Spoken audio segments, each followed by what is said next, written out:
Transaksi interperusahaan aset tetap. Pada 5 Januari 2017, P membeli 80% saham beredar untuk mengendalikan S dengan harga 540.000. Pada saat ekuitas S terdiri dari saham biasa 500.000 dan saldo laba sebesar 100.000. Pada saat akuisisi, tidak terdapat perbedaan nilai wajar dengan nilai tercatatnya.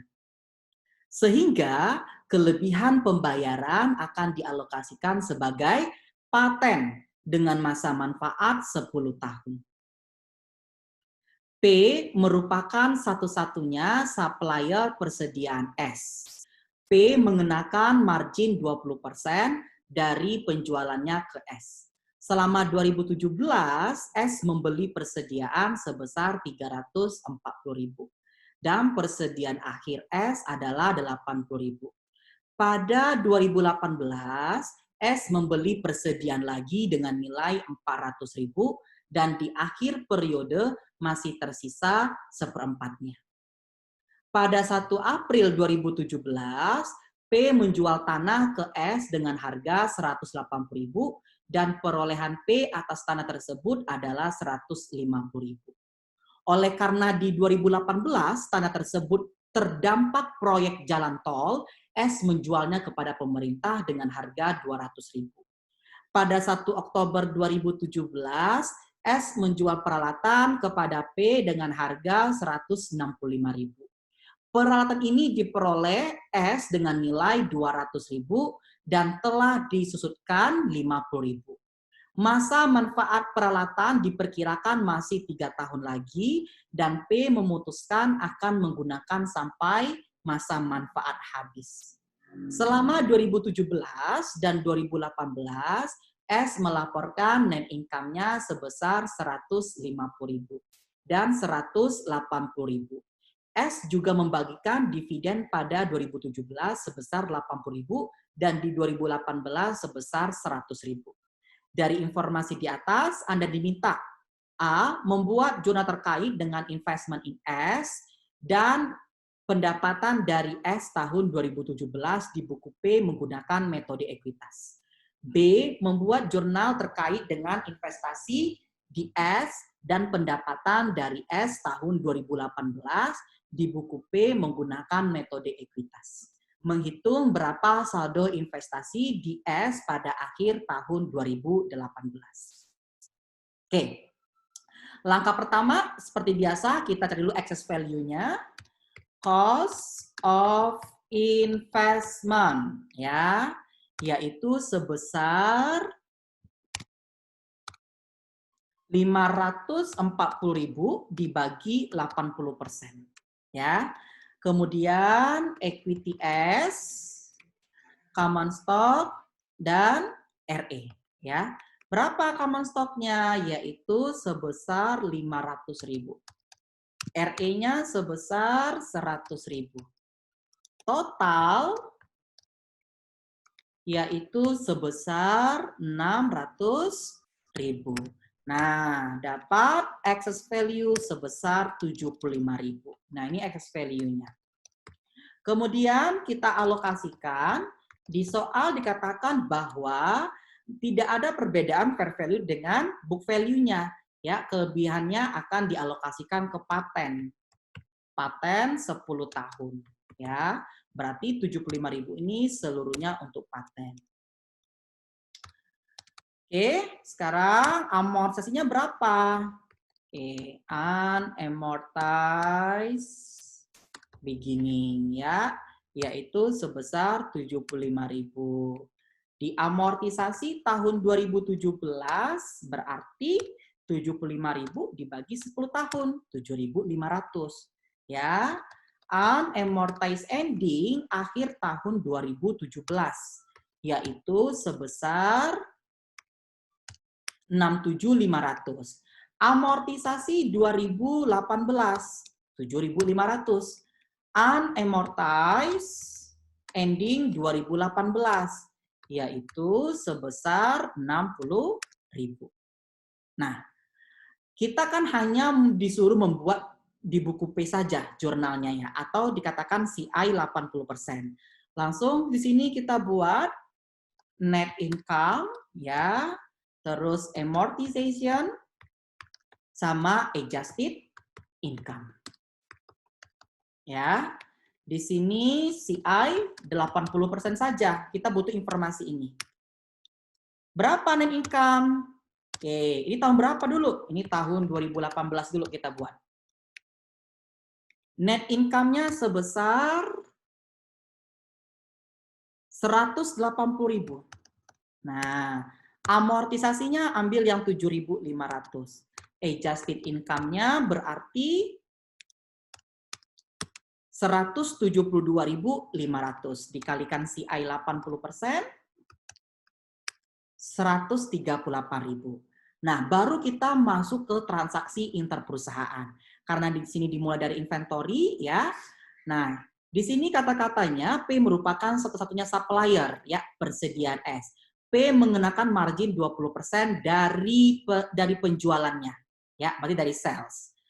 Informasi 2018, S membeli persediaan lagi dengan nilai 400.000 dan di akhir periode masih tersisa seperempatnya. Diketahui penjualannya ya 400.000, dia membelinya 400.000, ending inventory-nya belum diketahui. Berarti di sini unrealized profit inventory. Nah, cari dulu berapa persediaan akhirnya, yaitu 400.000 dikalikan 1/4 itu 25%. Nah, ini ending inventory. Di dalam ending inventory si S yang 100.000 ini terkandung unrealized profit. Berapa? Yaitu sebesar 20% karena dari sales. Oke. Karena unrealized berarti dia mengurangi income from S. Karena transaksi downstream seluruhnya untuk CI. Berikutnya, realized profit inventory. Nah, di 2017 ya, S membeli persediaan sebesar 340.000 dan persediaan akhirnya 80.000. Artinya di dalam ending inventory 80.000 tahun 2017 yang terjual di tahun 2018 ya, itu ada unrealized di akhir tahun 2017 dan realized sekarang. Ya. Berapa? Kalikan 20%. 16.000. Realize berarti positif. Nah, itu selesai inventory. Sekarang masuk kita ke plan asetnya. 1 April 2017, P menjual tanah ke S dengan harga 180.000 dan perolehan P atas tanah tersebut adalah 150.000. Ini tahun 2017 ada gain loss tanah. Sekarang kita di tahun 2018. Oleh karena di 2018 tanah tersebut terdampak proyek jalan tol, S menjualnya kepada pemerintah dengan harga 200.000. Berarti S sudah berhasil menjual tanah yang diperoleh dari P ya ke pihak luar, berarti realisasi. Nah, kita buat di sini realize gain land ya. Berapa? Tadi 2017 untung apa rugi? Coba kita cek ya. Harga jualnya 180.000 ya. Cost-nya berapa tanah? 150.000. Ini unrealized di tahun 2017. Karena di tahun 2018 sudah terjual, berarti sudah terrealisasi. Ya, direalisasi yang ditangguhkan. Karena dia transaksi downstream seluruhnya untuk CI. Berikutnya 1 Oktober 2017, S menjual peralatan kepada P dengan harga 165.000. Peralatan ini diperoleh S dengan nilai 200.000 dan telah disusutkan 50.000.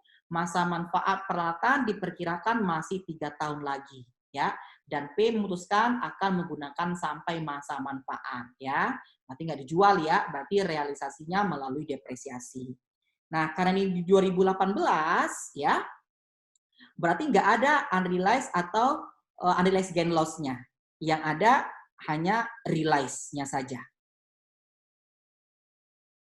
Ya, di tahun 2018. Realize. Ini gain apa loss? Coba kita lihat dulu. Harga jual per atas 95, cost-nya 200, akumulasi 50.000, nilai bukunya berarti 150. Berarti ada keuntungan sebesar 15.000 ya. Berarti ini realize gain equipment ya, atau ini yang piecemeal-nya. Ini piecemeal recognition-nya. Ya, berapa? 165.000 dikurangi nilai buku itu dari cost 200.000 dikurangi akumulasi 50.000 ya. Dapat 15.000 keuntungan ya. Jangan lupa karena 2018 berarti full setahun dibagi umurnya 3 ya, dapat 5.000. Karena transaksi upstream ya, kalikan dia 80%. Ya. Sini baru ketemu income recognized. Atau income from S-nya bisa kita cari. Ya, 168.000. Di tahun 2017 ya, net income, terus amortization, ya, adjusted income. Nah, ini CI 80%. Oke, berapa net income tahun 2017? Yaitu sebesar 150.000. Amortisasi 2017 yaitu 7.500. Oke, adjusted income-nya 142. Berarti CI-nya kalikan 80%. Nah, baru kita masuk transaksi interperusahaan, kita mulai dari inventory. Unrealized profit inventory. Nah, yang mana? Ambil angka yang 16 tadi ya, tapi dia minus. Karena downstream seluruhnya ke CI. Realize-nya Pak 2018, udah ini masih 2017. Kemudian masuk kita ke tanah ya. Tanah kan di 2017 ya. Tadi ada gain ya 30.000. Berarti 2017 masih unrealized gain land ya. Sebesar berapa? 30.000. Downstream seluruhnya ke CI. Kemudian equipment 2017 penjualannya. Di 2017 ada unrealized gain equipment. Sebesar berapa? Yaitu tadi harga jualnya 165 dikurangkan nilai buku dari cost 200.000 dikurangkan dengan akumulasi 50.000. Ya, 15.000. Ini unrealized-nya. Minus. Karena dia upstream dikalikan 80%. Nah, di 2017 ini kan 1 Oktober dibelinya ya. Berarti Oktober, November, Desember sudah dipakai, berarti sudah realisasi atau piecemeal-nya. Ini realize gain equipment. Ya. Berapa? Dari 15.000 ya dibagi umurnya 3 dikali 3/12 ya 1.250. Karena upstream dikalikan CI 80%.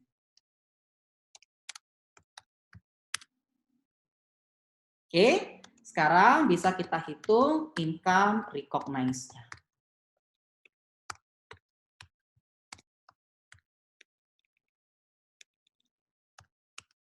Rp57.000. Oke, di sini ada dividen.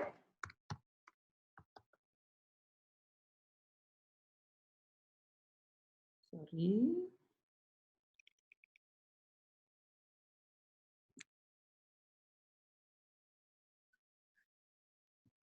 Ya, nah tadi sini ada dividen 2017 yaitu sebesar 80.000. Nah, berarti CI-nya 80%. Untuk 2018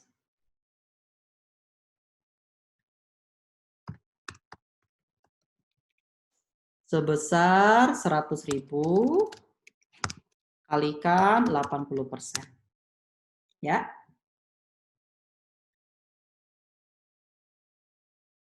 Oke.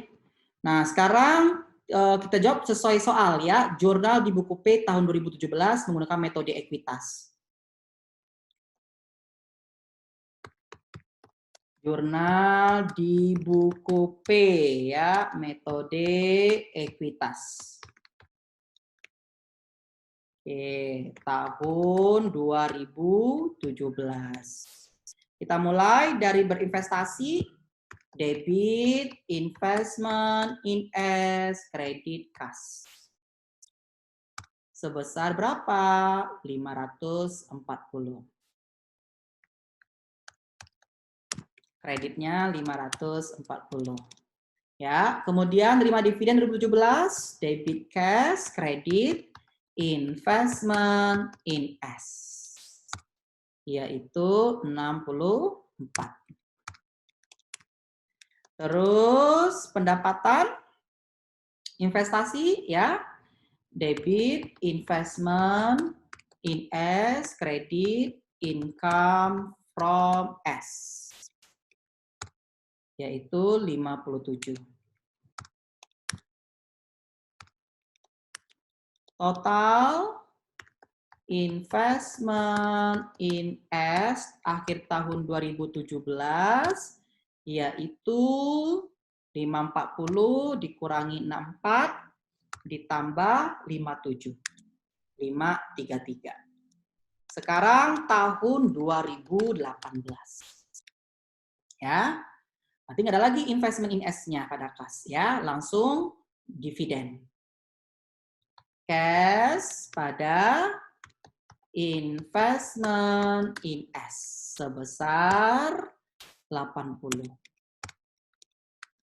Kemudian debit investment in S, kredit income from S sebesar 168.